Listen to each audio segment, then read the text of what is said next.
नमस्कार। अगस्ती संहिता वाचन इस उपक्रम में मैं वैद्या प्रियदर्शनी बापटकडूस आप सभी का और आदरणीय वैद्य पराग दाते सर का हार्दिक स्वागत करती हूँ। श्री चरक संहिता चिकित्सा स्थान पंचविंशोध्याय द्विव्रणीय चिकित्सा का वाचन चल रहा है।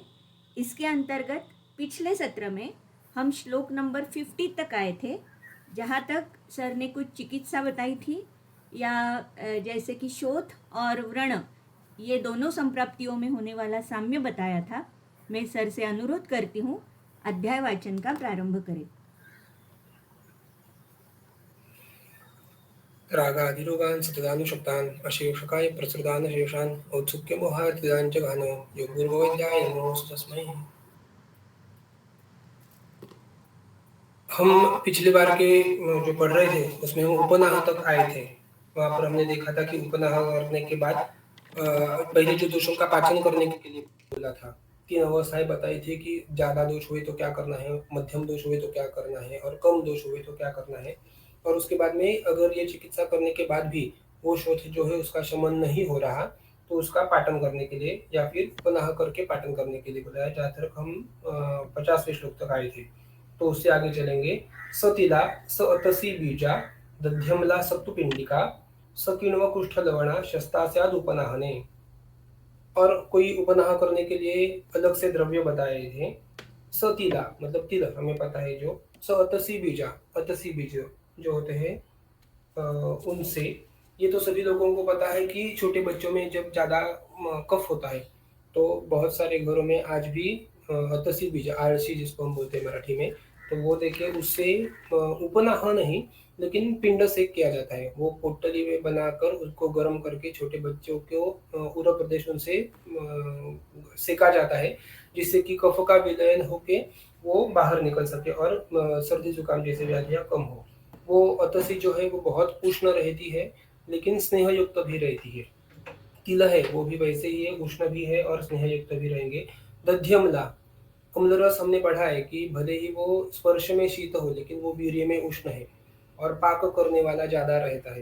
तो उपनाह के लिए जहाँ पर हमें शोथ का पाचन करके उसका पाक बनाकर उसको पाचन करना है, तो ऐसे द्रव्यों का हम वहां पर इस्तेमाल कर सकते हैं। सप्तु पिंड का, सप्तु में ये सब मिलाना है हमें। उपनाह में 2 चीजें जरूरी होती है। एक तो आपको कुछ बल्क चाहिए कुछ बनाने के लिए, और दूसरे वो बल्क में आप बाकी के द्रव्य जो उष्ण तीक्ष्ण जैसे है, सिर्फ उष्ण तीक्ष्ण द्रव्य अगर आपने लिए और उनका उपनाह बनाया तो एक हो ऐसा भी सकता है कि जहां पर आप उपनाह लगा रहे हो वो सारी की सारी त्वचा वहां पर उसको क्षोभ होकर वहां पर सारा पूरा व्रण उत्पन्न हो जाएगा। तो इसीलिए उसको वो उष्ण तीक्ष्ण जो भी कुछ द्रव्य है वो वहां पर काम करने के लिए उनको कुछ मीडिया रहता है, उनको कुछ बेस लगेगा। तो बहुत बार सत्तू पिंड का ऐसे हमने ऊपर भी शायद पढ़ा था कि सत्तू में ये सब मिलाकर इसका उपनाह बनाना चाहिए। तो सत्तू पिंड का यूज कर सकते हो या फिर गेहूं का पीठ जो हम यूज करते हो वो इस्तेमाल कर सकते हो, या फिर अन्य कोई वातग्न द्रव्य जो उपनाह में बोले हैं, जैसे एरंडमूल है, कोई पत्रभंग है, मतलब पत्र का चूर्ण बनाया हुआ है जो वातग्न हो।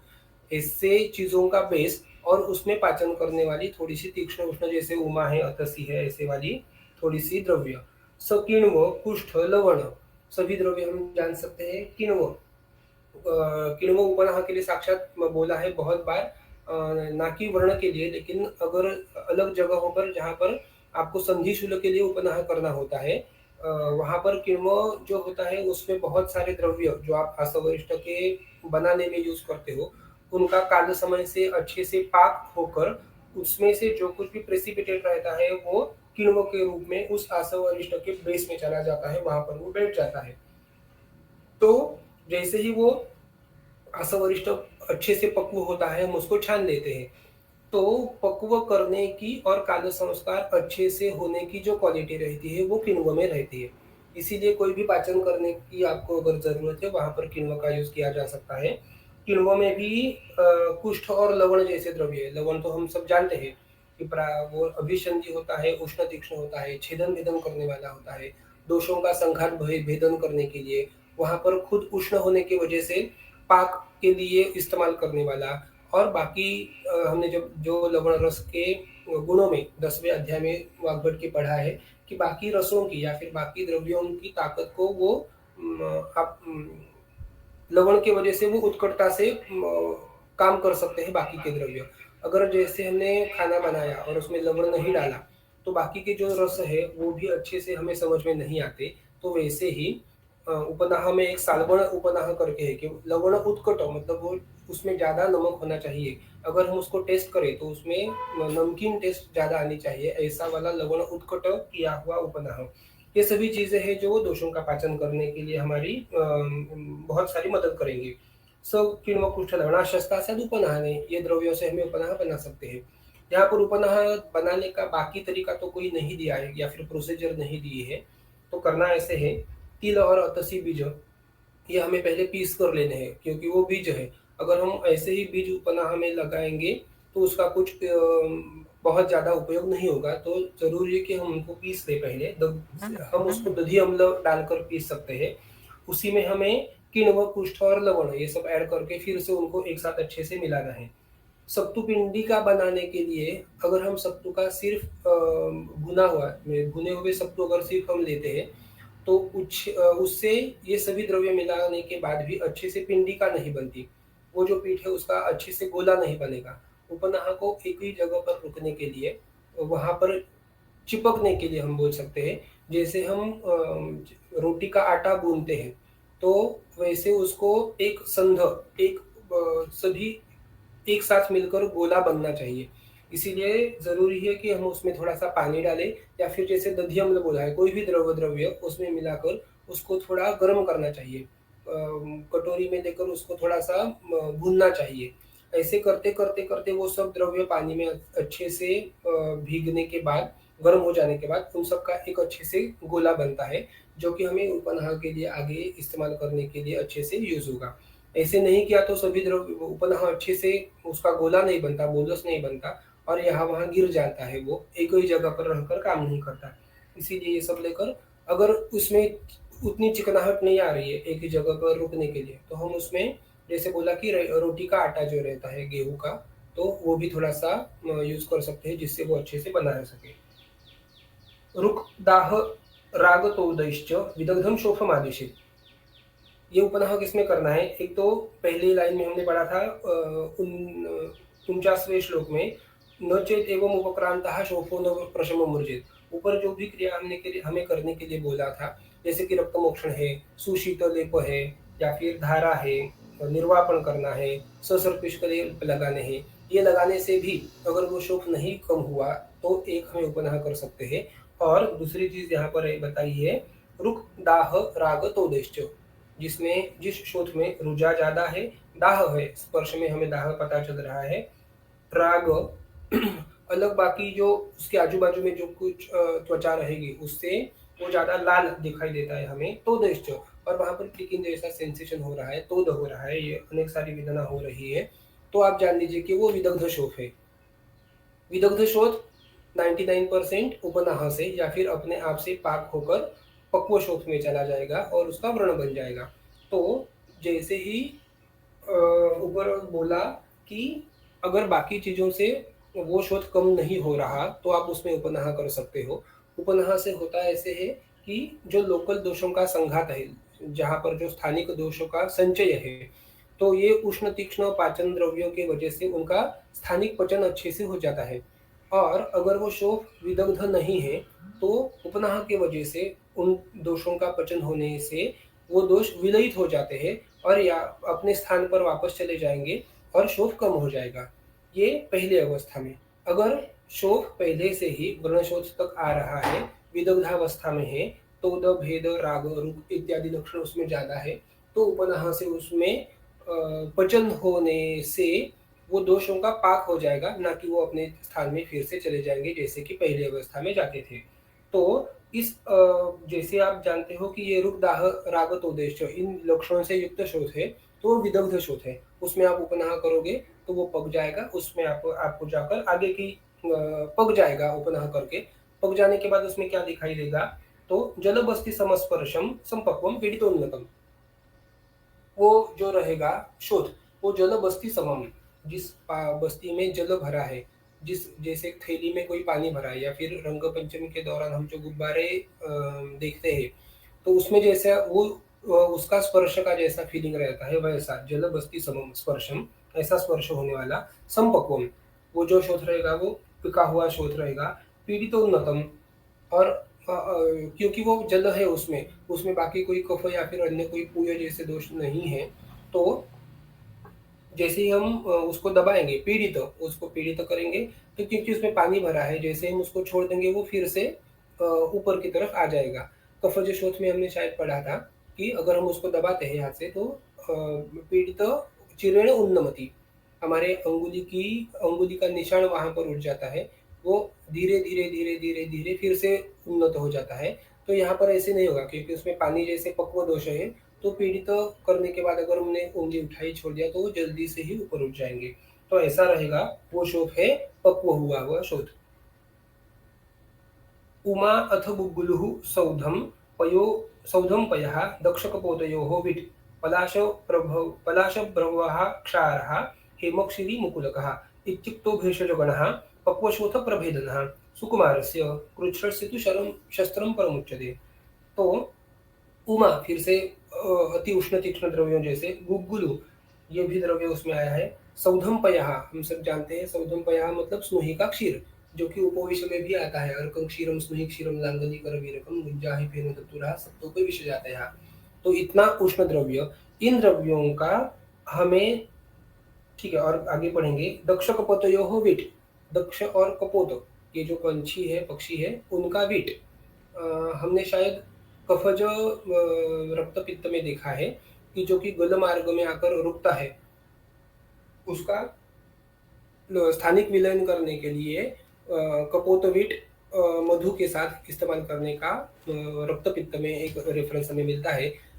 तो ये चीजों करती दक्ष और कपोतविट, ये पहले से ही उष्ण है, वो स्थानिक दोषों का अच्छे से विलयन और पाक करने के लिए इस्तेमाल करती है। क्षारहा, साक्षात क्षार का इस्तेमाल कर सकते हैं हम। हेमक्षीरी, स्वर्णक्षीरी, ये भी उष्ण तीक्ष्ण द्रव्य है जो कि भेदन करेगी। हेमक्षीरी मुकुलकः इत्युक्तो भेषज गणो, ये सभी भेषज गण है, वो पक्व शोफ प्रभेदन। हाँ, अभी तक हमने जो द्रव्य देखे थे वो उपनाहन के लिए यूज करने वाले देखे थे, उसमें बांधना था उन द्रव्यों को उपनाह बनाकर। अभी जो द्रव्य हम देख रहे हैं वो अति उष्ण तीक्ष्ण होने की वजह से उन्हें वहां पर बांधने की जरूरत नहीं है। जहां पर सिर्फ पक्व शोफ हमें दिख रहा है, जलबस्ती समस्पर्श में ऐसा दिख रहा है, उसमें अंदर फंसे हुए दोषों को उसी मार्ग से, आसन्न मार्ग से बाहर निकालने के लिए उसके ऊपर जो सिर्फ त्वचा का आवरण रहेगा उसको सिर्फ हमें भेदन करना है। तो पक्वशोध प्रभेदन सुकुमार से, जो सुकुमार है, जिसको शस्त्र से भय लगता है, इसमें आप शस्त्र भी इस्तेमाल कर सकते हो। जैसे कि अब अगर आप ब्लेड से उसमें छेदन या फिर पाटन कर रहे हो तो ऐसा भी चलेगा, लेकिन बहुत सारे लोग ऐसे भी होते हैं जो साक्षात शस्त्र को देखकर डर जाते हैं। तो उसमें आप ये भी काम कर सकते हो कि शस्त्र एक्चुअल इस्तेमाल करने की वजह से आप क्षार जैसी जो चीज़ें हैं, इसमें से 2-3 चीज़ें मैंने खुद से भी इस्तेमाल की है। जैसे बोला है कि सौधम पयः, जो कि है स्नुही का क्षीर, तो स्नुही का क्षीर 1-2 विद्रोधी में मैंने खुद से लगाया था। पीठ में उसको बहुत सारे फीमेल को विद्रोधी था, पक्व हो गया था और दर्द बहुत ज़्यादा हो रहा था, तो उसको मैंने ये स्नुही का क्षीर लगाकर उसका पाचन किया था और बाद में उसका भेदन करके उसमें से अंदर के जो स्राव थे वो निकाल गए थे। क्षार जो बोला है, क्षार आदौ क्लेदयति पश्चात शोषयति, ऐसा हमने गुण उसका देखा होगा। अत्युष्ण तीक्ष्ण रहता है, साक्षात अग्नि के जैसे गुण वाला रहता है। तो हम क्षार के जो बाकी के प्रकार भी पढ़ते हैं, पानीय क्षार, प्रतिसारणीय क्षार, तो यहाँ पर जो हमें लेना है वो प्रतिसारणीय क्षार जो है वो लेना है ऊपर लगाने के लिए। बाजार में कोई 1-2-3 अलग अलग चीज़ें भी मिलती है जिसमें कि क्षार का प्रतिसारणीय क्षार जैसा ये बनाया हुआ रहता है। एक वार्टोसिल करके एक द्रव्य मिलता है जिसमें बहुत सारे क्षार इकट्ठा किए हुए हैं, वो सिर्फ द्रव्य मतलब द्रव फॉर्म में है। तो उनमें सिर्फ मेरे पास शायद ऐसी भी एक केस थी जिसमें वो पक्वशोथ का भेदन करता था, तो वो वार्टोसिल लेकर सिर्फ जो अपना ईयरबड रहता है उसको ईयरबड में लेकर एक बूंद वो पकवान शोध पर लगाया तो तुरंत ही 1 या 2 मिनट में ही वहाँ पर भेदन हो जाता है। एक और एक क्षार की केस की थी, सॉरी, चित्रक जो रहता है जैसे स्नोही क्षीर बोला है वो उष्ण तीक्ष्ण होने की वजह से शोथ का अच्छे से भेदन करता है, तो वैसे ही चित्रक जो पौधा रहता है उसका जो क्षीर रहेगा चित्रक का, तो वो भी ऐसा ही उष्ण और तीक्ष्ण रहता है। तो एक दो लोगों में चित्र का क्षीर भी इस्तेमाल किया था जहाँ पर छोटी छोटी शोथ रहते हैं, ना कि बहुत बड़ा विदर्भ जैसा, लेकिन उसका भेदन होने की जरूरत है। तो उसमें चित्रक का पत्ता तोड़कर या फिर चित्र का फूल तोड़कर उसके यहाँ से जो क्षीर निकलेगा वो क्षीर का एक बूंद वहां पर लगाया तो 1 या 2 मिनट में ही उस शोथ का भेदन हो जाता है। वहां की जो ऊपर की त्वचा रहती है वो फटकर अंदर से जो कुछ स्राव रहेंगे वो बाहर निकल के व्रण का अच्छे से शोधन हो जाता है। तो ये सुकुमार के लिए बोला है, कृच्छ्रस्य शस्त्रम तो परम उच्यते। अगर ये सभी चीजें करने में कोई तकलीफ है नहीं हो रही है या फिर शोध थोड़ा ज्यादा बड़ा है जिसमें आप क्षार या फिर ऐसे कुछ चीजें लगा नहीं सकते हो, तो जरूरी है कि आप शस्त्र का वहां पर अवचारण करें, शस्त्र कर्म आप करें। अगर वो भीरू है तो उसके लिए आपको बाकी चीजें करनी होगी।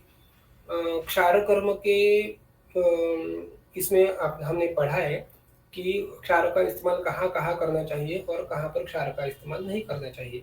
तो वहां पर हम पढ़ते हैं कि वर्तम रोगाद्रुते अक्षणोश्च, मतलब अक्षी में जो वर्तम रोग बोले हैं उसमें भी हमने पढ़े, तो वो वर्तम रोग छोड़कर जहाँ अक्षियों में क्षार का इस्तेमाल नहीं करना चाहिए। इसका मतलब वर्तम रोग में अक्षी में क्षार का इस्तेमाल कर सकते हैं। तो मैं आपको एक फोटो दिखाना चाहूंगा कि एक हमारे ही एक साथी के नेत्र वर्तम पर एक पीड़िका आई थी जिसका पाक बहुत दिन से हो नहीं रहा था।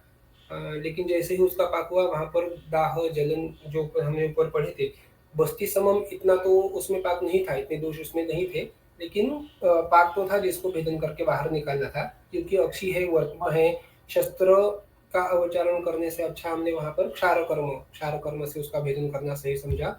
तो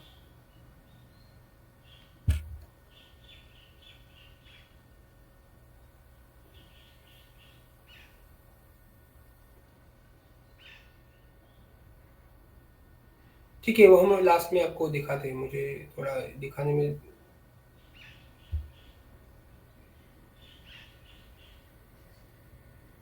मेरी स्क्रीन विजिबल हो रही है? नहीं सर। No sir.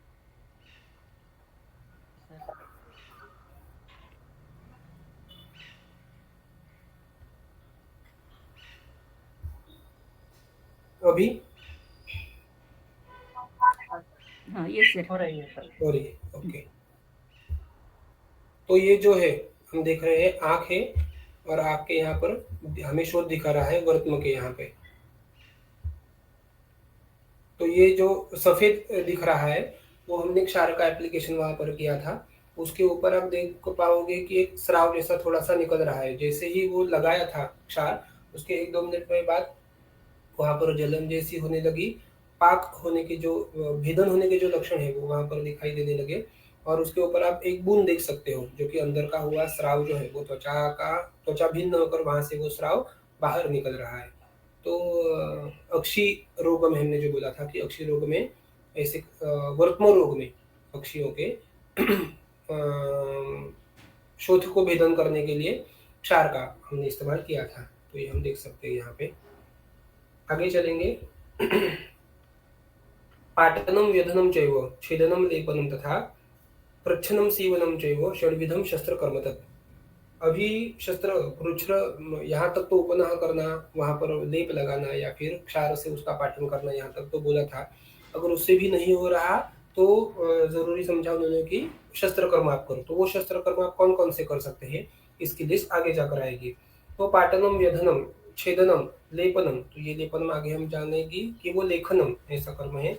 प्रच्छनम सीवनम चैव षड्विधम शस्त्र कर्म तत्। ये जो शस्त्र कर्म करने हैं आपको वर्ण पर, ये 6 प्रकार के रहेंगे। पाटन, व्यधन, छेदन, लेखन, प्रच्छन, सीवन, ये कर्म कर रहेंगे। हर एक के बारे में आगे आगे बताएंगे हमें। ये तो अभी इतना पढ़ते पढ़ते हम इनकी स्टाइल जान चुके होंगे कि पहले तो ये सब एनलिस्ट करके दे रहे हैं हमें कि क्या-क्या होता है। जैसे कि षड्विध उपक्रम बोले कि शोफग्न या पहले षड्विध कर दो। क्या होते हैं ये आगे जाकर बताएँगे। द्वात्रिंशत् उपक्रम वर्ण के बताए कि सिफिलिस दे दी, उनका एक्सप्लेनेशन जो रहेगा वो आगे जाके दे देंगे। तो वैसे ही ये षड्विध शस्त्र कर्म उनकी लिस्ट दी है, आगे जाकर उनका एक्सप्लेनेशन मिलेगा हमें। नाडीव्रणा पक्वशोथा तथा क्षतगुदोदरम अंतःशल्याश्च ये शोफा पाट्यास्ते तद्विधाश्च ये। नाडीव्रणा, इनका पाटन पाटन करना मतलब शस्त्र से उसको शस्त्र उच्चारित करके उसका अंतःशल्य जो हम दिख रहे हैं अभी ये पक्वश होता है जैसे उसका पाटन करेंगे। नाड़ी वर्ण है। नाड़ी वर्ण की चिकित्सा में जैसे भगंदर तो बहुत बड़ा है, लेकिन वो छोड़कर भी और कोई भी छोटे-छोटे नाड़ी वर्ण भी रहते हैं, तो उन्हें भी हमें यही करना पड़ता है कि नाड़ी वर्ण को जानकर, क्योंकि वो हमें अंदर से दिखाई नहीं देता, उसका शोधन या फिर रोपण अच्छे से हो, इसीलिए उसमें ऐंठन आकर के उसके ऊपर से उसको पाटन करके उसको वर्ण ओपन करें हम वो, और उस वर्ण का बाद में शोधन या रोपण वो अच्छे से हो सकता है। पक्वशोथाः, पक्वशोथ के बारे में तो अभी हमने पढ़ा है कि जो पक्व जलबस्थि समय से रहता है उसका शस्त्र से पाटन करना चाहिए। तथा क्षतगुदोदरम, तथा क्षतगुद और उससे होने वाला जो उदर है, उसमें भी वो क्षत किस चीज़ की वजह से हुआ है, वो उदर किस चीज़ की वजह से हुआ है, उसका पाटन करके अंतर जाकर हमें वो शल्य ढूँढने के लिए आसानी रहती है। अंतःशल्याश्च ये शोफा, जो शोफ में अंतःशल्य रहता है, शायद हमने शुरू में एक केस इसके बारे में डिस्कस किया था कि मछली का एक काँटा उसके पाँव में चुभा था। उसके वजह से वो जो शोथ आ रहा था वो 20-25 दिन से ठीक नहीं हो रहा था, कोई भी दवाई लगाने के बाद भी। तो ऐसे जिसमें अंतःशल्य है, शायद हमने एक इसकी भी केस देखी थी जिसमें बाल फंसे हुए थे। एक विद्रोही था जिसके वो दवाई करने से या फिर वर्णकर्म करने से ऊपर-ऊपर ठीक हो रहा था। लेकिन 2-4 दिन के बाद फिर से ओपन हो रहा था, फिर से ठीक हो रहा था, फिर से नया शोथ बन रहा था। तो अंतःशल्य ऐसे करके उस शोथ का वर्णन आया कि शल्य अंदर होने की वजह से शोथ का पचन या फिर जो कुछ है वो आगे की क्रिया अच्छे से नहीं हो रही। तो ऐसे शोथ का हमें पाटन करके देखना चाहिए कि अंदर कुछ शल्य फँसा तो नहीं है, ये चीज़ के बारे में। पाठ्याः तद्विधाश्च ये, और ऐसे ही बाकी के शोध रहेंगे तो उनका हमें पाटन करना चाहिए। डकोदराणि संपक्वा गुल्मा ये च रक्तजाः व्याध्याः शोणितरोगाश्च विसर्पपीडकादयः। अभी डकोदर जैसा है, उदर में जातोदकावस्था है। यहाँ पर सिर्फ उनका सूतोवाच करके लिखा हमें दिया है, मतलब यहाँ पर सिर्फ लिस्ट के वजह से उनको दिया है। हर एक व्याधि की जहाँ पर जैसे डकोदर बोला है तो उसमें उदर निर्हरण करने, उदर से तो जल निर्हरण करने की जो अवस्था है वो उदर की चिकित्सा में हम जाकर पढ़नी पड़ेगी, वहां पर हमें मिल जाएगी। संपक्व गुल्म, जैसे उदर है जिसमें अंदर पानी भरा हुआ है, गुल्म जो पक्व हुआ है, अंदर दोष पानी के जैसे भरे हुए हैं, ये जो रक्तजा व्यध्या रोगा, रक्तजा व्यध्य करके हमें बाकी बहुत सारे रोग मिले हैं। विसर्प पीड़कादया, तो सभी में कॉमन अवस्था ये है कि को हुए हैं और वहां से वो बाहर निकालेंगे तो उसमें आसानी होगी, ना कि उनका पचन करने के लिए। तो ऐसे रोगों को, पक्व और द्रवो बने हुए रोगों दोषों को हमें वेधन करके निकालना चाहिए। इसकी भी एक केस दिखाना चाहूंगा। एक पेशेंट हमारे पास आया था। स्क्रीन विजिबल है मेरी? Yes sir. हाँ, तो एक सेकेंड।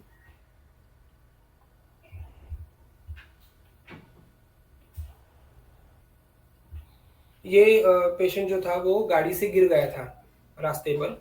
गिरने के बाद उसके घुटने में कुछ बाहर से आघात हुआ था।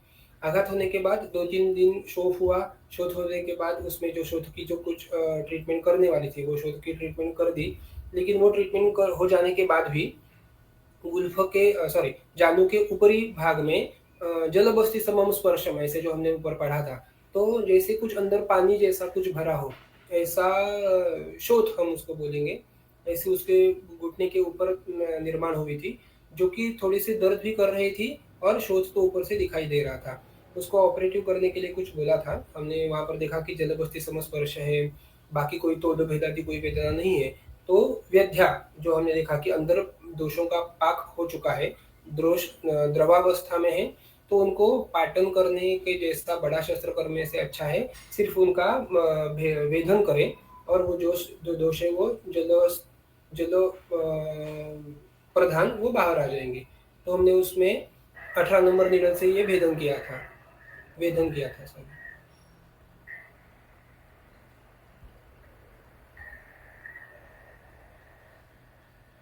शोथु की वजह से आघात की वजह से जो कुछ रक्त दुष्टि हुई थी वात रक्त, तो हम देख सकते हैं यहाँ पर इतना सारा फ्लूइड लिक्विड दोष जो थे हमने वहां से निकाल दिए। जैसे ही वो निकाल दिए, जैसे कि हम उधर की चिकित्सा में पढ़ते हैं कि अगर आप दोषों का निर्हरण कर रहे हो तो वो दोष बाहर निकालने की वजह से वहां पर रिक्त स्थान हो जाता है और रिक्त स्थान में वात दोष बढ़ जाता है। तो ऐसा करने से वात दोष फिर से ना बढ़े, इसीलिए आपको उसके ऊपर पट्टबंधन जैसे कर्म करने चाहिए। तो इस रोगी में भी हमने वही किया था, दोषों का निर्हरण करने के बाद वहां पर अभ्यंग किया था। अभ्यंग करने के बाद वहां पर पट्टबंधन किया था। कुछ 8-10 दिन के लिए वो पट्टबंधन शुरू किया रखा था और उसके बाद में जैसे उसके बाकी के लक्षण वगैरह कम हुए तो उसको इस चीज से पूर्ण उपशय मिला था इस वेधन से। और एक सेम ऐसी केस है, शायद हमने देखी थी, ये जो राइट साइड की स्लाइड हम देख पा रहे हैं, ये अलग रुग्ण है लेकिन सेम वैसे ही लक्षण थे।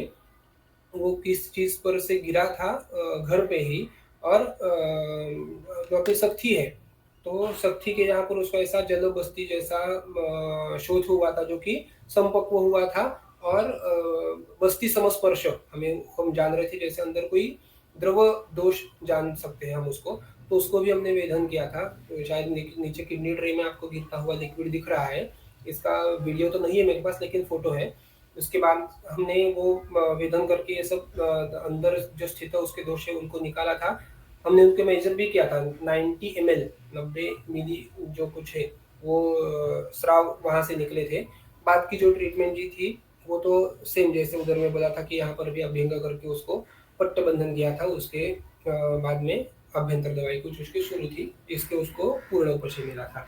तो ऐसे जो है ये जो चीजें बता रहे हैं कि ये लिस्ट है, आप उनका गाभा ये चीज, तो आप ऐसी अलग चीज अभी ये आघात जैसे हुआ ऐसा कोई शोध जहां पर ऐसे दोष है ये लिस्ट में तो नहीं आए, लेकिन ऐसे बाकी सारे जो व्याधि रहेंगे या फिर ऐसे बाकी सारी अवस्थाएं रहेंगी कि जहां पर दोष द्रवावस्था में है, बाहर हम उनको निकाल सकते हैं। पर पाटन करके वहां पर धातु दुष्टि होगी या फिर बड़ा व्रण होगा तो उससे अच्छा है जैसे सूची जैसे कोई शस्त्र लेकर हम उनको वेधन करके उनका दोष बाहर निकालेंगे तो वर्ण कर्म करने की या फिर धातुओं की दृष्टि बनाने की ज्यादा अवस्था नहीं रहेगी। तो ऐसे ही बाकी सारी चीजों में भी, बाकी सारी अवस्थाओं में भी हम ये जानकर ऐसी चीजें कर सकते हैं। ठीक है, आगे देखेंगे उद्वृत्तान स्थूल पर्यंतान। अभी हाँ आज विसर्प पीड़कादय आगे करके बोला है कि विसर्प और पीड़कादय ये जो शोणित जो रोग है जहाँ पर वो शोथ जो रहेगा अंदर या फिर उनके अंदर जो स्राव रहेंगे, अगर वो अंदर ही अंदर त्वचा के नीचे रहे तो यहाँ वहां फैलकर वो पीड़का या फिर वो स्राव और नई पीड़का उत्पन्न करते हैं या फिर शोथ बढ़ता जाता है, पाक होता जाता है, पाक आगे बढ़ता जाता है। इसीलिए जरूरी है कि उनको वहीं से बाहर निकाल दे। ऐसे बहुत सारे बार देखा है कि जो लोकल पीड़का या फिर ऐसे कुछ रहता है स्थानिक जो रहती है वो हो जाने के बाद सिर्फ उसका वेदन किया, उसमें से अंदर जो दोष है वो निकाल लिए बाहर। तो बाकी चीजों करने के लिए जैसे उपनाहादि जो कर्म है वो करने की वहां पर जरूरत नहीं पड़ती। उद्वृत्तान स्थूल पर्यंतान उत्सन्नान कठिनान वर्णान अर्श प्रभृति अधिमांसं च छेदनेन उपपादयेत्। उद्वृत्तान हमने एक वर्ण के पढ़े थे शुरू में, ये सभी दुष्ट वर्ण है। उद्वृत्त जो है मतलब जिनके ओठ जो है वर्ण मुख जिसको हम बोलते हैं वो ऊपर आए हुए हैं और बाहर की तरफ मुड़े हुए हैं, ऐसे वाले। स्थूल पर्यंतान जो बहुत स्थूल हुए हैं, वर्ण में जरूरी है कि हमें जिह्वा तालाब हो ऐसा वर्ण होना चाहिए या फिर मृदु होना चाहिए। तो ऐसे ना होते जो कि कठिन है बहुत ज्यादा और स्थूल है जो वर्ण ओष्ठ है वो। तो ऐसे वर्णों में उत्सन्नान कठिनान वर्णन जो ऊपर की तरफ ज्यादा आए हैं, मतलब जैसे हमने देखे थे कि वर्ण की दृष्टि में कुछ अवसन्न रहते हैं, मतलब व्रण जो रहे उसका पाक, धातुओं का पाक हो जाने की वजह से वहाँ पर गड्ढा जैसा बन जाएगा। उसके बिल्कुल विपरीत जो उत्वृत्त मतलब ऊपर की तरफ आए हुए, शायद हमने इस केस में देखा था राइट साइड का, यहाँ पे जो स्लाइड है, तो वहाँ पे हमने देखा था वो नॉर्मल स्किन से भी व्रण वस्तु है वो आकर ऊपर जैसे उठी थी, लेकिन क्योंकि ये ओपीडी में आई थी हमने उसको छेदन तो नहीं किया, लेकिन उसमें आगे जाकर हमें आएगा कि उत्सन्न मृदुमांसानाम व्रणानाम अवसादनम, तो वहां पर सिर्फ अवसादन करना है उसको। तो ऐसे इसमें कठिनान व्रणान अर्श प्रभृति अधिमांसम च, और अर्श का जैसा जो अधिमांस है, अर्श जैसा उनका छेदने न उपपादयेत, उनका छेदन करना चाहिए। अर्श का तो शस्त्र कर्म हम सब पढ़ चुके हैं, जानते हैं, देखा भी होगा शायद।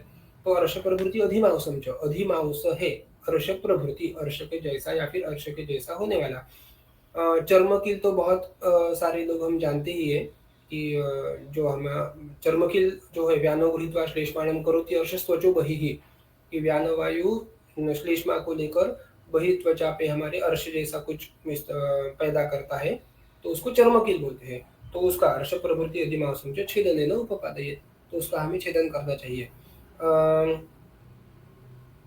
कदर हम जो पाव में होता है, जिसका भी हम अग्निकर्म देखते हैं बहुत सारी बार, तो वो भी ऐसे ही है, अधिमांस और स्थूल पर्यंत और कठिन ऐसा हुआ हुआ व्रण है। पाव में जो कदर होता है वो वैसे ही बहुत रुक्ष होता है, कठिन हो जाता है, उसके कठिन बन जाता है।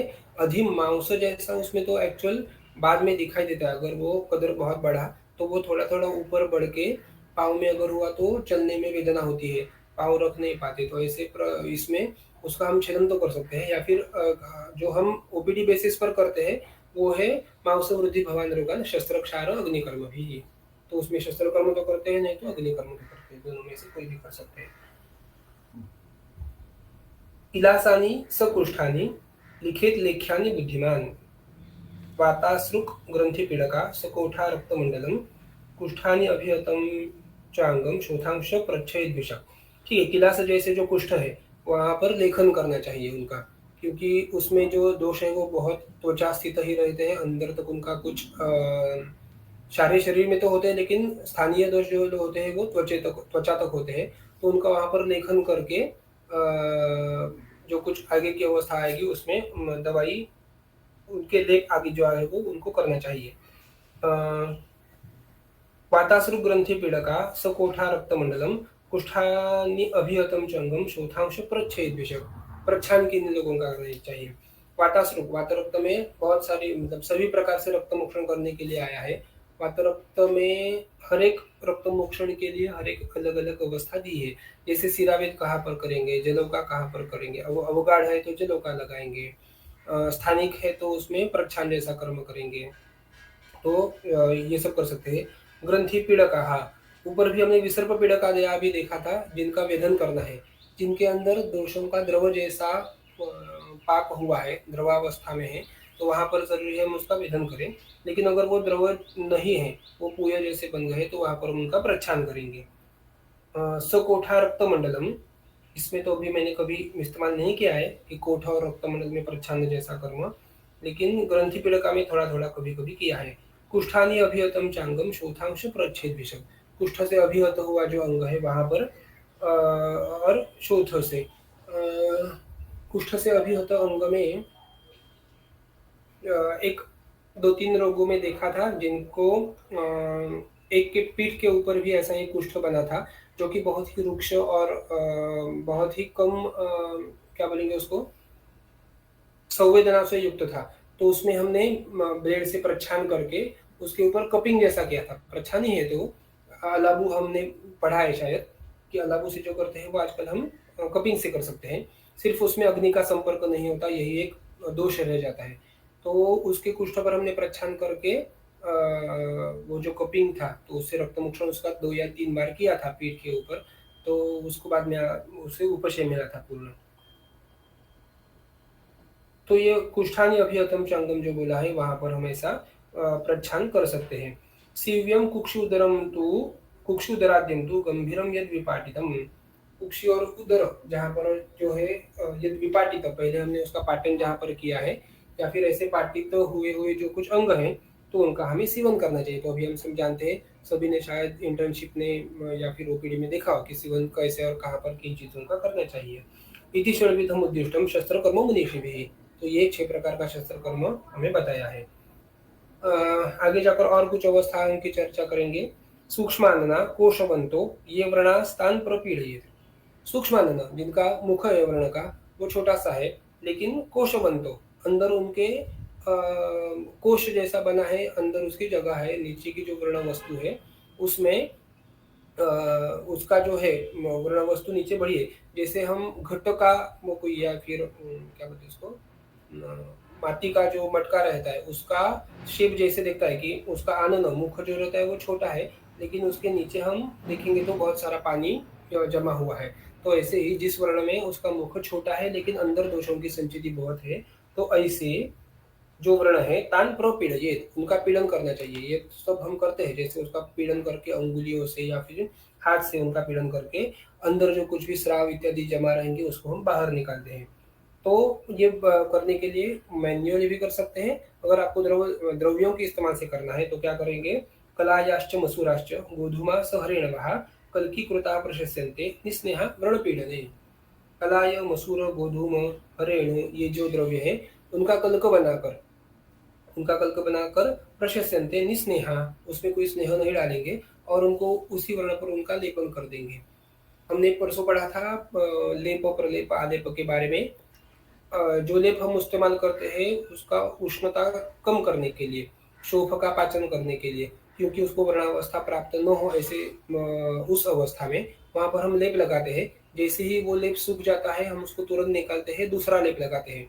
पित्त के उपक्रम में भी हमने पढ़ा है कि अनुलेपः क्षणे क्षणे, पहला लेप लगाएंगे, पाचन हो जाने के बाद निकालेंगे, दूसरा लेप लगाएंगे, ऐसे हम करते जाते हैं। लेकिन ये एक जो आलेप का प्रकार है बताया हुआ कि पीड़न करने वाला जो आलेप है ये उसके लिए एक्सेप्शन है, ऐसे करके सुश्रुत संहिता में हमें बताया है कि इसको सूखने के बाद में भी हमें नहीं निकालना है, क्योंकि वो सूक्ष्मानन ऐसा व्रण है और उसके अंदर दोषों की स्थिति और ज्यादा है। हम हाथ से तो उसका पीड़न करके एक बार उसको निकालेंगे, लेकिन दिन भर फिर से अगर वो वैसे ही छूट गया हमारे हाथ से तो फिर से उसमें दोषों की संचिति होती होती होती अगले दिन तक फिर से होती जाएगी। इसीलिए कलाय मसूर गोधूम ऐसे जो द्रव्य है उनका कल्क बनाकर निस्नेह, उसमें कोई भी स्नेह नहीं डालना है। अगर स्नेह डाला तो ये कल्क जो है वो सूखता नहीं, वो वैसे का जैसे हम जो रोटी का आटा बनाते हैं उसमें तेल डालते हैं या फिर कोई कोई लोग दूध डालते हैं उसमें, तो उससे क्या होता है रोटी सॉफ्ट हो जाती है, नरम हो जाती है और वो आटा जो बना भुना हुआ होता है वो सूख नहीं जाता, वो आर्द्र ऐसे ही रह जाता है। हमें यहाँ पर वो आटे का सूखना ही अभिप्रेत है, इसीलिए निस्नेह उसमें कोई भी स्नेह नहीं डालेंगे और उसको लगाएंगे। उसको अगर वो उस वर्ण पे शोध पे लगाएंगे तो जैसे जैसे वो सूखता जाएगा तो वो सूखने की वजह से गाढ़ा भी होता चला जाएगा और खिंचाई जैसी वहां पर हो जाती है।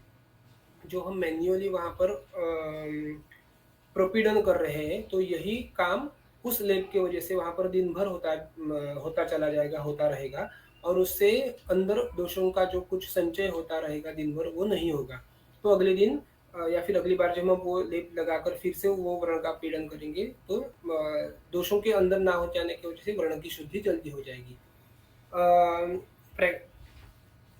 कल्कीकृता प्रशस्यन्ते, हाँ ये तो हमने पढ़ा। प्रैक्टिकली एक हमने यहाँ पर एक और चीज इस्तेमाल करते हैं, बहुत बार रुग्णों से ही मैंने सीखी है, वो है कि गुड़ और जो अपना खाना पान में लगाया हुआ जो चूना रहता है तो वो द्रव्य गुड़ और चूना उनको साथ में मिलाते हैं। जैसे हम उसको साथ में मिक्स करते हैं एक 15-20 सेकेंड में ही उसमें अचानक से उष्णता निर्माण हो जाती है। वो गुड़ और चूना दोनों साथ में मिलाने के बाद पिघल जाते हैं। एक बार पिघलेंगे उसको अच्छे से और मिक्स करेंगे तो तुरंत एक अगले 15-20 सेकंड में वो फिर से गाढ़ बनने शुरू हो जाते हैं, फिर से सूखने को शुरू होते हैं। ऐसे स्थिति में अगर हम उनको देते हैं और उनका लेपन ऐसे कोई व्रण पर या फिर ऐसे कोई संधि पर करते हैं तो जैसे ही वो सूखते सूखते चले जाते हैं वहां पर बहुत सारी खिंचाई वो पैदा करते हैं। वो जैसे खुद सूखेंगे खींचन से पैदा करेंगे और उस खींचन से भी वहां पर यही जो शोध है पीड़न करने वाला, अंदर दोषों की संचिति ना रखने वाला, ये कार्य वहां पर दिखाई देता है। ये अनुभव से सीखने को मिला। आगे चलेंगे। शाल्मली त्वक बलामूलम तथा न्यग्रोध पल्लवः न्यग्रोधादिकमुद्दिष्टं बलादिकम अथापि वा आलेपनं निर्वपनं तद्विद्या तैश्च सेचनं सर्पिषा शतधौतेन पयसा मधुकाम्बुना निर्वापयेत सुशीतेन रक्तपित्तोत्तरंगणान। शुरू में हमने देखा था कि निर्वापन करके एक उपक्रम आया है जो कि है दोषों का पाक होने से बचाना, या फिर वहां पर दाह है उसको शांति करना। दाह की शांति के लिए दो तीन द्रव्य हमने 46वें श्लोक में भी देखे थे। नगृधो दुम्बरश्वत्थ प्लक्षवेत सबलकलहि ससर्पिष्को प्रलेपास्यात् शोफ निर्वाहणापरम। तो ऐसे ही शाल्मली त्वक बलामूल, ये अगर हम देखते हैं शाल्मली का मूल और बला को हम अगर पीसते हैं अच्छे से पानी थोड़ा सा डालकर, तो उसमें चिकनाई जैसे पैदा हो जाती है, जैसे कोई फेविकॉल, जैसे फेविकॉल और तेल ऐसा जो कुछ मिश्रण रहेगा, उसको मराठी में बला को चिकना ऐसे ही बोलते हैं। उसी चीज की वजह से पिच्छिल द्रव्य जैसे बन जाता है। शाल्मली त्वक और बलामूल दोनों मिलाकर वहां पर पिच्छिल द्रव्य बन जाएंगे। तथा न्यग्रोध पल्लव, न्यग्रोध के जो है वट के पल्लव, और न्यग्रोधादिकम उद्दिष्टम बलादिकम अथापि वा, ऊपर हमने जो पढ़े सब न्यग्रोधादि या फिर बलादि, न्यग्रोध न्यग्रोधो धूम्रश्वत्थ प्लक्ष बेतसवल्कलहि, ये या फिर विजय आदि जो है विजया मधुकम वीरा विषग्रंथि शतावरी नीलोपलम नागपुष्पम प्रदेहा, ये जो हमने ऊपर पढ़े ये द्रव्यों से आलेपनम निर्वपनम तद्विद्या तैश सेचनम, उनका हम आलेप कर सकते हैं और सेचन कर सकते हैं उनका। सेचन के लिए भी हमने देखा था, उनका हम एक तो काढ़ा बना सकते हैं या फिर हिम या फिर फांटा ऐसे कुछ द्रव कल्पना उनकी बना सकते हैं और उसका वहां पर सेचन कर सकते हैं। प्रज्वलिते वेश्मनि यथा अम्बसाः परिसेचनम, सुश्रुत संहिता में ये सूत्र पढ़ने को मिलता है कि प्रज्वलिते वेश्मनि, जो घर जल रहा है वहां पर हम जैसे ही पानी छिड़कते हैं उसपे, यथा अम्बसाः परिसेचनम दोषाग्निरेव सहसा परिशेकेण शाम्यति, हमारे शोथ में या फिर गणशोथ में जो दोषाग्नि है, दोषों की वजह से उत्पन्न होने वाले दाह औष्ण्य इत्यादि जो अग्नि है, अग्नि के कार्य है, तो परिशेकेण शाम्यति, वहां पर हम परिशेक करेंगे तो उसका शमन हो जाएगा। आलेपन के बारे में भी हम पढ़ते हैं कि आलेपनम सर्व शोभानाम आद्य उपक्रमः सामान्यतमः प्रधानतमश्च, और सेम चीज हम पढ़ते हैं अपतर्पण के बारे में, अपतर्पणम सर्व शोभानाम आद्य उपक्रमः सामान्य प्रधानतमश्च। तो अपतर्पण है वो आभ्यंतर उपक्रम में सबसे प्रधान है शोथ के लिए, वैसे ही आलेपन है वो बाह्य उपक्रम में प्रधान है सभी शोथों में, व्रण के शोथों में विशेषतः। तो इनका आलेपन करेंगे हम। आलेपन के बारे में हमने पढ़ा है कि क्षणे क्षणे उनका आलेपन करने के बाद उसके दोष बोले हैं। अगर आप आलेपन कर रहे हो इन लेपों का, इन चीजों का, और अगर आप सूखने के बाद भी उसको नहीं निकाल रहे हो, तो उसका दोष जो है वो बोला है सुश्रुत के सूत्र स्थान के 9वें अध्याय में, कि अगर वो आप आलेप कर रहे हो सूख जाने के बाद वो निर्वीर्य बन जाता है, हीनवीर्य बन जाता है, और अगर आप हीनवीर्य भी वहां पर ऐसे ही रखते हो तो उससे दोष कम तो नहीं होंगे, लेकिन उससे दोष जो है वो ज्यादा बढ़ जाएंगे। उसके वजह से पाक इत्यादि जो आप कम करने की कोशिश कर रहे हो वो उससे बढ़ जाएगा, वहां पर कंडू जैसे लक्षण निर्माण होते हैं। तो ये चीज हमें ध्यान में रखनी है कि अगर हम निर्वापन के लिए दाह और औष्ण्य कम करने के लिए आलेप कर रहे हो, तो जैसे ही वो सूख जाता है हमें उसको वहां से फिर से निकाल देना है। एक आलेपन की हमने ऐसे भी चर्चा की थी कि जैसे हम ज्वर में या फिर बुखार में बहुत सारी यहाँ पर स्पंजिंग किया जाता है, या फिर पानी में कपड़ा डुबोकर वो सिर पर रखा जाता है, तो ये भी आलेपन का ही एक प्रकार है जो हमने विसर्प में 2 4 5 बार इस्तेमाल किया था आज तक बहुत सारे लोगों में। विसर्प में विशेषतः कि इन्हीं द्रव्यों का, ये जो ऊपर दिए है न्यग्रोधादि बलादि, तो ऐसे द्रव्यों का काढ़ा बनाए, उनको उसको ठंडा करें, उसमें एक वस्त्र या फिर कारपास कापूस जो रहेगा अपना, तो उसको डुबा के जिस चीज पर हमें आलेपन करना है, जहाँ पर शोथ है, जहाँ पर दाह है, उस चीज पर उसको रखे। 1 2 मिनट रखने के बाद उसकी उष्णता जो है वो कम हो जाएगी, लेकिन जो हमने कपड़ा रखा है उसमें वो उष्णता आ जाएगी, तो उसको फिर से उसी क्वास में फिर से डुबो के फिर से वहां पर रखना है। ऐसे क्षणे क्षणे फिर से बहुत बार करना है। वर्णशोथ की 1 2 3 अवस्थाओं में ये ऐसे भी आलेपन जो बोला है शीत कर्म इसको बोलते हैं कि दाह कम करना वहां पर। तो ये लेप लगाने से भी वो कम नहीं हो रहा था, लेकिन उसमें दाह बहुत बहुत मतलब बहुत ही ज्यादा हो रहा था। तो वो रुग्ण था तो वो लिटरली रो रहा था कि इतनी जलन मुझे हो रही है, जैसे लग रहा है कि वहाँ पर कोई आग लगी हो मेरे पाँव में। ये रक्तदुष्टि का टिपिकल है, धूमायनमिव ऐसे करके लक्षण आया हुआ। तो वहाँ पर हमें ज़रूरी है कि बहुत सारे शीत गुण की ज़रूरत होती है। आलेपन करने से भी उसको ये उसका शमन नहीं हो रहा था दाह का, और उसका पाक तो हमें होने देना नहीं है क्योंकि उससे व्रण की अवस्था बढ़ जाएगी। तो हमने वहाँ पर साक्षात बर्फ का इस्तेमाल किया था अनुलेप के तौर पर। बर्फ को एक कपड़े में बांधकर उस बर्फ से वहाँ पर हमने सिकाई की थी, उसका अनुलेप क्षणे क्षणे। इतना ठंडा जो है वो लगाने के बाद उसका दाह शमन हो गया था लोकली। बाद में उसकी आभ्यंतर चिकित्सा तो शुरू ही थी, लेकिन इतना अनुलेपन हमें कर इतना ठंडा भी अनुलेपन हम कर सकते हैं। सर्पिषा शतधौतेन पयसा मधुकाम्बुना निर्वापयित स्पुषितेन रक्तपित्तोत्तरमरणात्। सभी इसमें आलेपन करने की जरूरत नहीं होती, जो हमने उदाहरण में भी पढ़ा था, यथा प्रज्वलिते वेश्मनि अंभसा परिषेचनम दोषाग्नि। दोषों का अग्नि, घर जल रहा है, इतना जिसमें अग्नि है, ऐसे दोषों की अवस्था है, वहां पर ये निर्वापन हमें करना चाहिए। तो वातज और कफज अवस्था में ऐसी अवस्था नहीं मिलती। लेकिन रक्त पित्तोत्तरम व्रण, जो रक्त प्रधान, पित्त प्रधान या फिर रक्त पित्त प्रधान ऐसे व्रण की अवस्था रहेगी, जहाँ पर ये दाह, धूमायन, जलन आदि जो लक्षण हमें पाए जाते हैं, वहाँ पे सर्पिषा शतधौतेन, ये तो हम जानते हैं कि शतधौत सर्पी कैसा बनाया जाता है।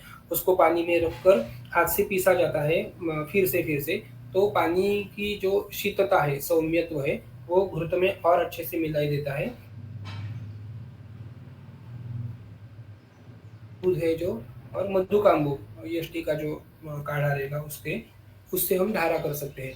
एक व्रणशोथ की शुरू की अवस्था में जो बोला है कि निर्वापन करेंगे, एक ऐसा ही व्रणशोथ देखा था जिसके पाँव में बहुत सारी सूजन थी, वो लाल भी था, बहुत हुआ दाह था, लेकिन दाह से वेदना उसको ज्यादा थी। बहुत सारे उसके जो लक्षण थे वो वो चलता बहुत सॉरी वो जो था उसके ऊपर कुछ आघात की वजह से ये सारे लक्षण हुए थे। तो वहां पर वात और रक्त ऐसे दोनों की दृष्टि मानकर हमने उसमें गुडुचि सिद्ध क्षीर जो है, यहाँ पर जो बोला है कि पयसा, दूध से हम उसकी धारा कर सकते हैं। पयसा जो पय है वो सौम्य होता है, शीत होता है। तो सिर्फ पीने के लिए नहीं, लेकिन बाह्य उपयोग के लिए भी उसका इस्तेमाल किया जा सकता है। तो उस रोगी के लिए हमने वात रक्त में हमने शायद पढ़ा होगा कि शूल प्रधान जो वात रक्त है, वहां पर परिषेक करने के लिए आए, वहां पर दशमूल सिद्ध क्षीर, गुरुचि सिद्ध क्षीर ऐसे अलग अलग पाठ आते हैं। तो उसमें से गुरुचि को हमने दूध को हमने गुरुचि के साथ सिद्ध किया, उसका काढ़ा बनाकर, और उसमें शर्करा मिलाई।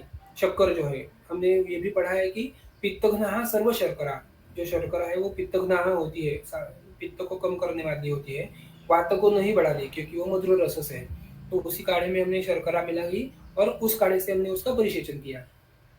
उस चीज के भी उसको उस रोगी को वहां शोथ में और जो शूल की अवस्था है उसमें बहुत सारा अच्छे से उपशय मिला। तो ये एक बार जानने के बाद उसके बाद हमें और ऐसे जो कोई अवस्थाएं हमारे सामने आई रुग्ण की जिनमें शूल है, शोथ है और वातरक्ति जैसी अवस्था है, तो उसमें हमने ये पयसा जो परिसेचन है गुरुजी सिद्ध क्षीर का शर्करा मिलाकर वो हमने किया था अच्छे से। निर्वापित सुशीतेन, और सुशीत वहां पर हमें परिषेक करने के लिए शीत ऐसा ही लेना है, उसको ठंडा कर कर ही लेना है, गर्म सेचन नहीं करना है क्योंकि दाह के लिए हमें उसको हम कर रहे हैं सेचन, तो जाहिर है कि हमें उसको गर्म नहीं करना है, ठंडा सेचन करना है।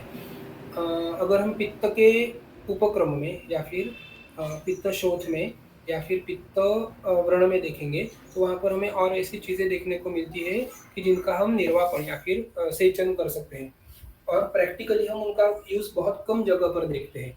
एक तो हम देखा भी हमने पयसा दूध से कर सकते हैं, दूसरी एक आया है वहां पर सिर्फ जल से, सिर्फ पानी से भी उसका हम निर्वापन करेंगे तो दाह शमन अच्छे से होता है। ठंडे पानी से करेंगे तो और अच्छे से होगा। इक्षु रस ऐसे करके वहां पर एक हमें रेफरेंस मिलता है, गन्ने का रस, वो भी मधुर होता है, पित्त का शमन करने वाला होता है। अगर हम उसको देरी से लेंगे, मतलब निकालने के बाद बहुत देरी से पीते हैं तो आभ्यंतरतः वो विदाह उत्पन्न करता है, लेकिन बाह्यतः क्योंकि वो स्वरस है, मधुर रस से युक्त है, तो वो सेचन करने से पित्त को कम करता है। तो इक्षु रस हम इस्तेमाल कर सकते हैं निर्वापन के लिए। दूध का रेफरेंस तो हमें अभी मिला है। हम बाकी जो नगरोधादी द्रव्य उन्होंने बोले, पंचवल्कल है, सारीवा है, दूर्वा है, या फिर उशिर है। वाग्भट सूत्रस्थान में हम जब अलग अलग 15वें अध्याय में अलग अलग वर्ग पढ़ते हैं, तो उसमें दुर्वादी वर्ग है, सारीवादी वर्ग है, धातक्यादि है, न्यग्रोधादि है, लोधरादि है। तो ईश्वरदादि को नाम मेदकफरोगणः योनिरोगहर स्तंभी वर्ण्य विष विनाशन। हाँ, वर्ण्य भी होता है और विष विनाशन करने वाला भी होता है। विष विनाशन करने वाला है तो जाहिर है वो पित्त को कम करेगा, औष्ण्य कम करेगा। वर्ण्य है मतलब त्वचा पर काम करेगा, तो हम अगर उसको त्वचा पर लेपन या फिर निर्वापन या फिर सेचन, परिसेचन इस तरीके से यूज कर रहे हैं, तो त्वचा पर उसका अच्छे से कार्य हमें दिखाई देता है। तो ऐसे ही ये परिषेक। धारा जो जिसको हम बोलते हैं धारा करना, शिरोधारा तो हमें सबको पता है, लेकिन ऐसी चीजों में भी हम धारा करते हैं। व्रण का धावन करने के लिए जो धावन रहेगा वो भी हमें सिर्फ पानी से ना करते हुए हम उसको एकाध जैसे बोलते हैं एकाध बॉटल में कलेक्ट करते हैं वो काढ़े को। वो बॉटल की जो लीड रहेगा तो उसमें छोटा सा छेद बनाकर व्रण का धावन करते करते, अगर वो व्रण पित्त जो है, रक्त जो है, उसमें से खून निकल रहा है या फिर औष्ण्य आदि उसमें लक्षण है, तो उसी काढ़े को व्रण धावन करते करते उसके आजू बाजू में भी हम उसको निर्वापन जैसे उसकी धारा कर सकते हैं, जो कि हम बहुत बार इस्तेमाल कर सकते हैं। तो अलग से उपक्रम करने की जरूरत नहीं होती। व्रण धावन करते करते भी निर्वापन के तौर पर उसका इस्तेमाल हम इन चीजों का कर सकते हैं। मुझे लगता है हम यहाँ पर रुकेंगे, आगे जाकर कुछ नया टॉपिक शुरू होगा फिर से रोपण करने वाला। यस सर, बहुत बहुत धन्यवाद। किसी को कोई अगर प्रश्न है तो आप पूछ सकते हो। एक यहाँ पर सर जो परिषेक आपने बताया, तो उसमें एक सिर्फ मेरा अनुभव कहना चाहूँगी कि विसर्प में जैसे कटी अधो विसर्प था, बहुत दाह और शूल प्रधान ऐसा था, और उसमें पहले मैंने दशांग लेप लगाने के लिए बोला था, और वो सूखने के बाद शतधौत का प्रतिसारण बोला था, यानी कि उसका लेपन बताया था।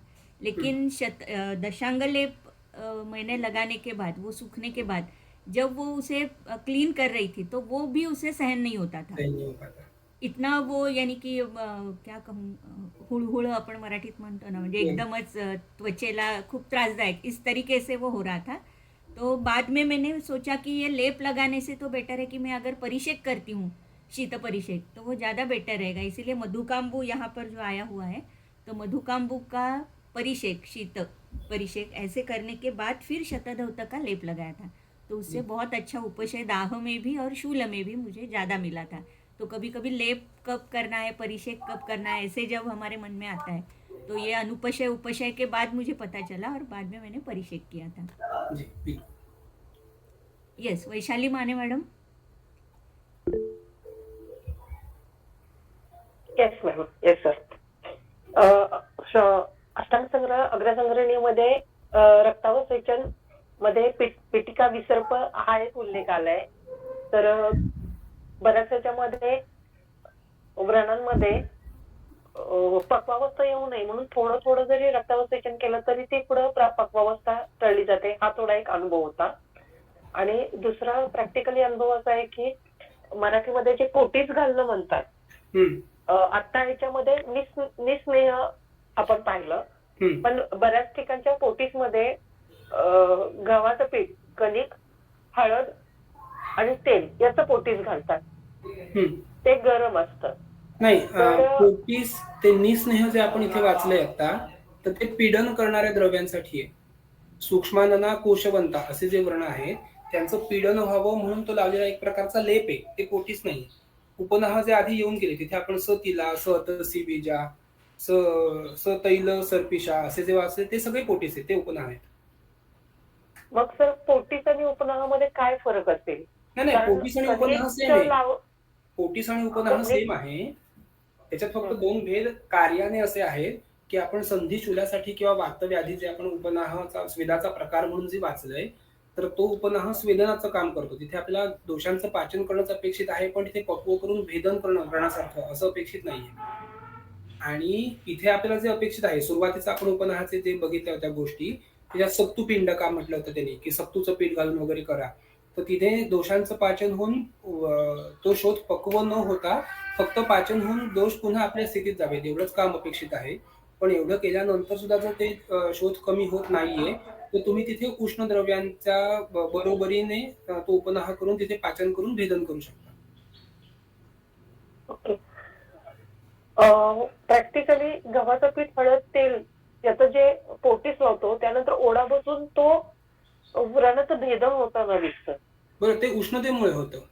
ओढा हा. बसण्यापेक्षा सुद्धा ते तिथल्या उपनाहामुळे तिथला उष्णता जी आहे ती आतल्या साठवली जाते. ती बाहेर पडत नाही आणि त्या उष्णतेने तो व्रण पक्व होऊन भिन्न होतो. त्याचाच विरुद्ध विरुद्ध उपक्रम करता येईल का? दुधामध्ये किंवा ज्येष्ठमधाच्या काड्यामध्ये हे लावलं पोटी हां, गार, हां. तर तो व्रण बॅक जाईल का? म्हणजे सुरुवातीची अवस्था असेल, जर तो ऑलरेडी विदग्धावस्थेपर्यंत पोहोचला असेल, तर तुम्ही त्याला हा, आणखीन कितीही शीतोपचार किंवा रक्तमोक्षण करूनही तो मागे जात नाही. म्हणून मग ते हो, सांगतात, की तुम्ही उपनाहाने दोन्ही कामं होतील, की विदग्धः शमं अविदग्धः शमं याती विदग्धः पाकमेती च. जर अविदग्ध असेल तरच त्याचं शमन होईल आणि विदग्ध असेल तर त्याच उपनाहाने त्याचं पचन होऊन पाक सुद्धा होईल. आपल्याला वेगळं काहीच करायची गरज नाहीये. येस, ओके, ये ओके, सार्थक. थँक्यू. सर जैसे किण्व का उपनाहा आया है, उससे आपका कोई एक्सपीरियंस रहा है? नहीं, मुझे सुनाई नहीं दिया अच्छे से, फिर से एक बार बताएंगे? किण्व का जो उपनाहा बोला है, किसका? किण्व जो wheat का, किण्व, हाँ।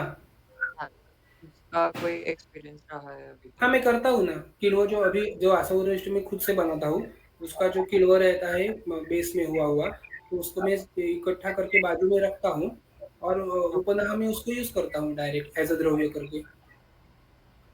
वो अम्ल मत अगर में संधान हुआ, तो उसी का ऊपर जो पानी आएगा आसवरिष्ट छानने के बाद उसके ऊपर थोड़ा-सा पानी के जैसा ये रहता है, क्योंकि आसवरिष्ट में हम मिक्स नहीं करते।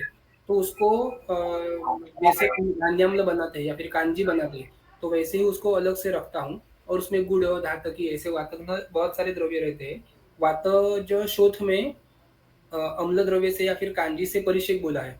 तो वातज व्रण में इस जो किण्व के ऊपर जो पानी आता है, स्राव जो मतलब पानी अम्ल जैसा, धान्याम्ल जैसा, तो वो मैं वातज शोथ में धारा करने के लिए इस्तेमाल करता हूँ। होता है ना, बहुत बार इस्तेमाल होता है, कुछ तकलीफ नहीं। ओके, शायद और अ, शायद कोई और शंका नहीं है यहाँ पर. जी। एक मिनट है, यहाँ पर मैसेज में कुछ है क्या? नहीं, ठीक है, यहाँ पर कोई और शंका नहीं दिख रही है. तो मेरे ख्याल से आज के लिए यहीं रुकना चाहिए. हम कल फिर से मिलेंगे 7:30 बजे. बहुत बहुत धन्यवाद सर. Thank you.